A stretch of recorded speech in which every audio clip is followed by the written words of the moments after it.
Welcome to Homes Cave guys. और मैं आ गया हूँ अपना सेकंड पार्ट लेकर। और इसमें जो बचा हुआ पोर्शन था मेरे जो रेस्टोरेंट बिजनेस का, उसको मैं पूरा करता हूँ।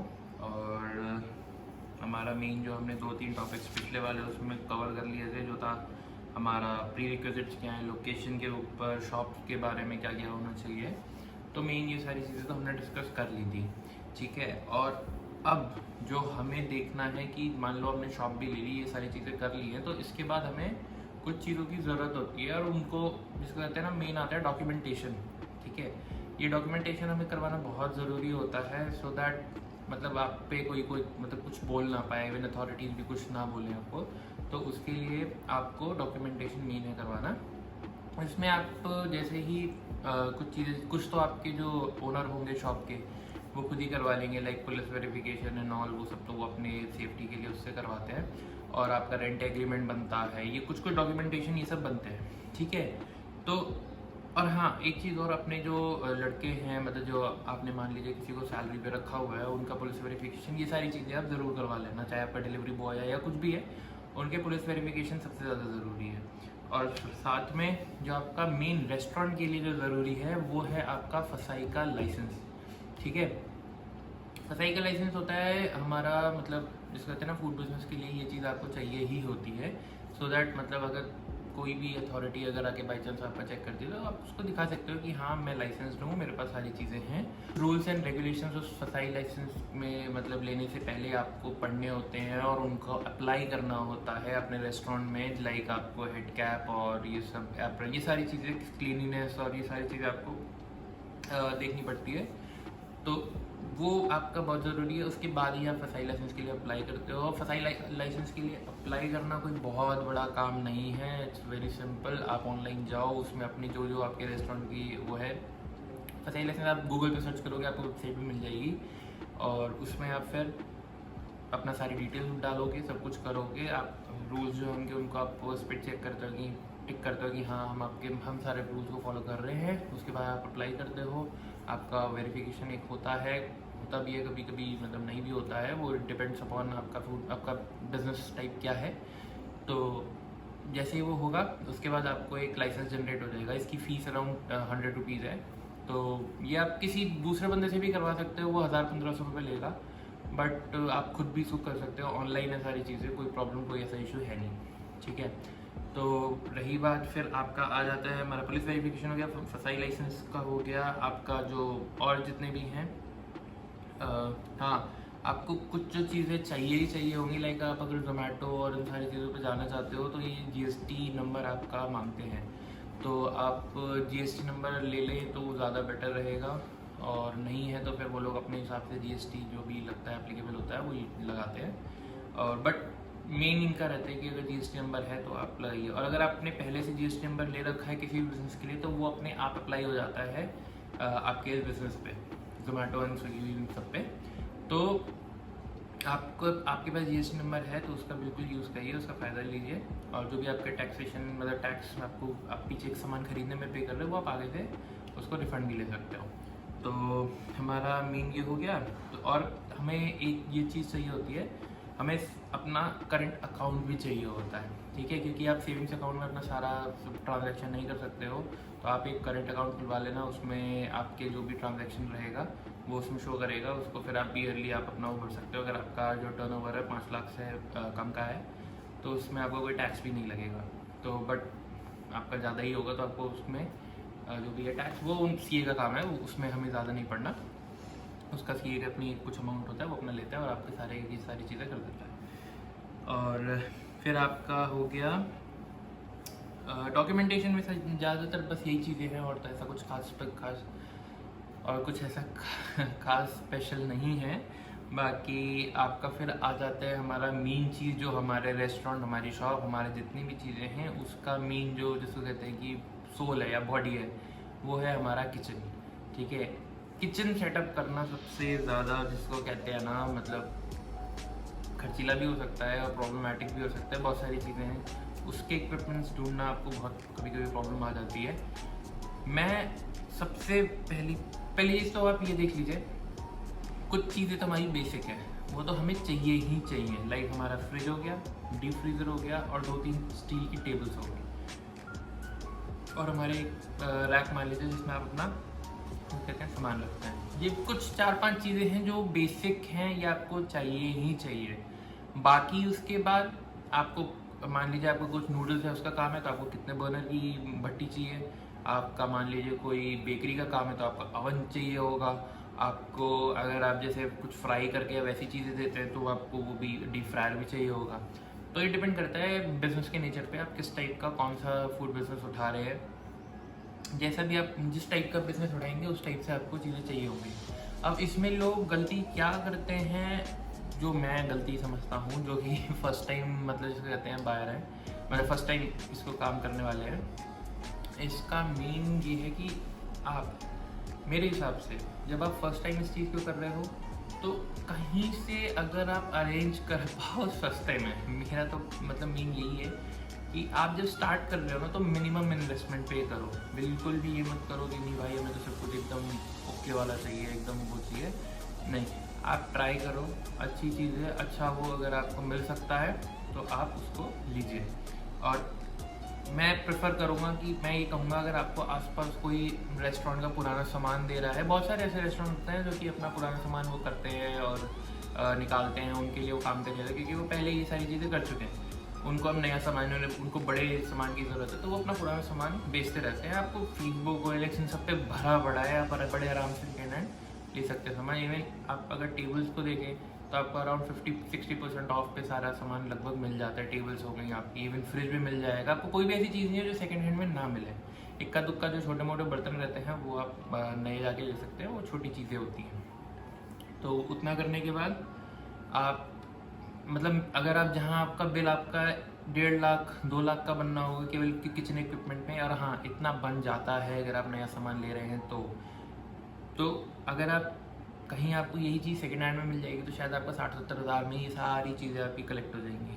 तो इसमें आप अच्छा खासा पैसा बचा सकते हो, और स्टार्ट करने के लिए पैसा बचाना कोई बुरी बात नहीं है। आप स्टार्ट करो, ट्राई करो, चीज़ें अच्छी है, काम बढ़ता है, जिसका इनकम अच्छी हो रही है, सामान चेंज कर दो, नया सामान लो। पैसा इसमें पैसा ही तो लगाना है, 2 मिनट लगता है, सारा सामान चेंज हो जाता है।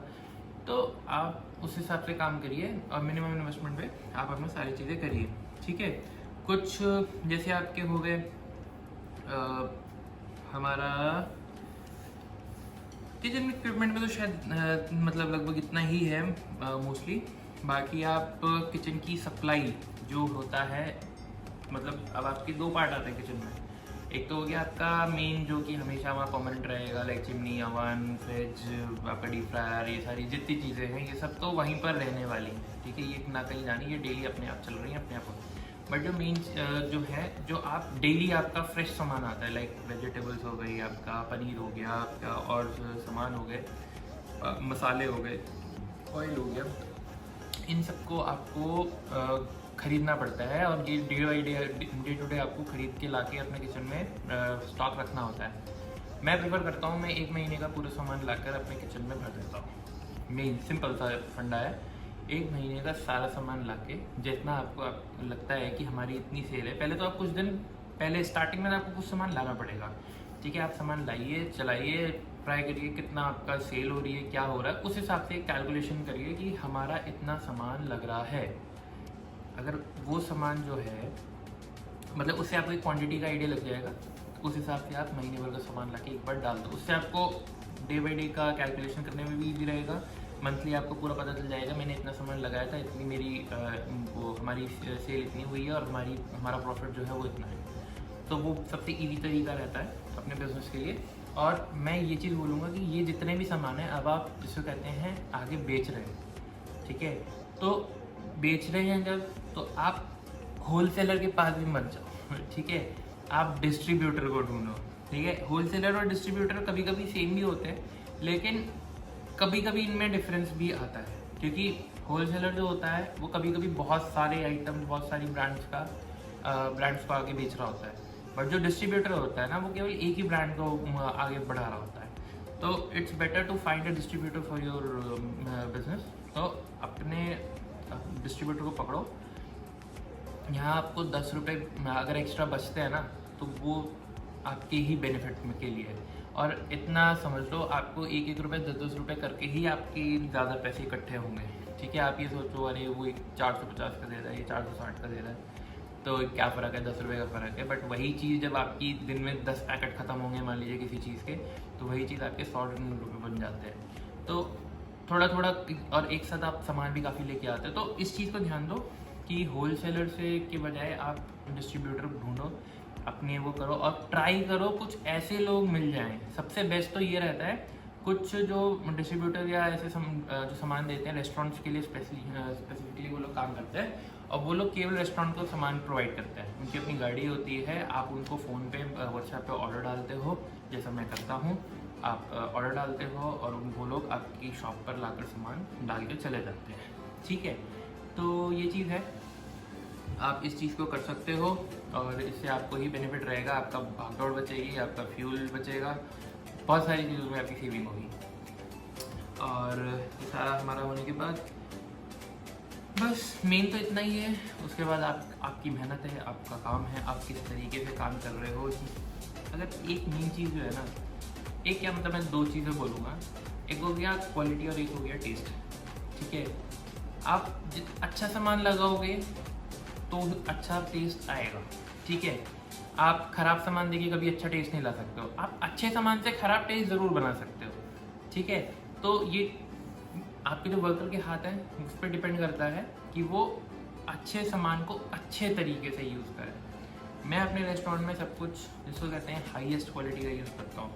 एक हमारे यहाँ पर चीज़ आता है, ठीक है, वो मार्केट में लगभग 470 का है, ठीक, जो हम यूज़ करते हैं। मार्केट में 350, 360, 380 रुपये तक के भी चीज़ मिलते हैं। ठीक है, हम चाहें तो बड़े आराम से उसको ले सकते हैं और अच्छा खासा हमारा उसमें बचेगा, क्योंकि वो चीज़ सबसे ज़्यादा यूज़ होता है।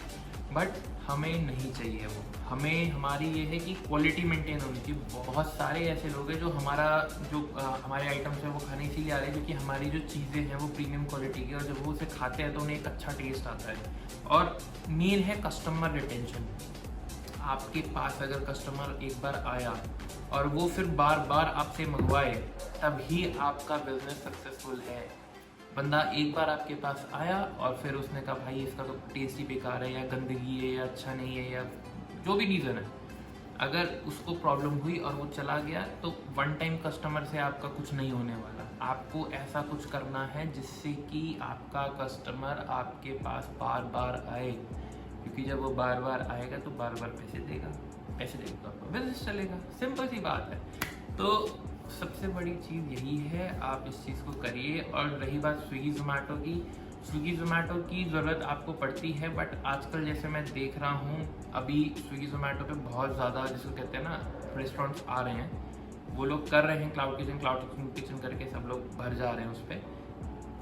बट सबसे सही आपके लिए यही रहेगा कि आप अच्छी लोकेशन पे खोलिए। आप अपने आप, मैं बहुत से ऐसे रेस्टोरेंट ओनर्स को जानता हूँ जिनकी अच्छी मार्केट में शॉप है और उन्होंने स्विगी ज़ोमैटो से अपना हटवा लिया कि भाई हमारे बस का नहीं है स्विगी ज़ोमैटो को डिलीवरी करना सीधा सिंपल वे में। ठीक है, तो वो उनका है हमारे पास वैसे ही वॉक इन कस्टमर ही इतने हैं कि हम स्विगी ज़ोमैटो को सामान नहीं दे पाएंगे।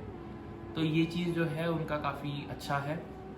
और अगर आप अच्छी मार्केट में बैठते हो तो आपको स्विगी ज़ोमैटो की कोई ज़रूरत नहीं। तो मेन जो चीज़ें मैंने आपको एक्सप्लेन कर दी हैं। बाकी रही बात, अगर कोई प्रॉब्लम लगती है तो मुझे बताइएगा, मैं कोशिश करूँगा उसको जिस हिसाब से होगा उस हिसाब से सॉल्व करने का। और बाकी कोई कुछ क्वेश्चन है मुझे बता देना, I will absolutely try to answer them.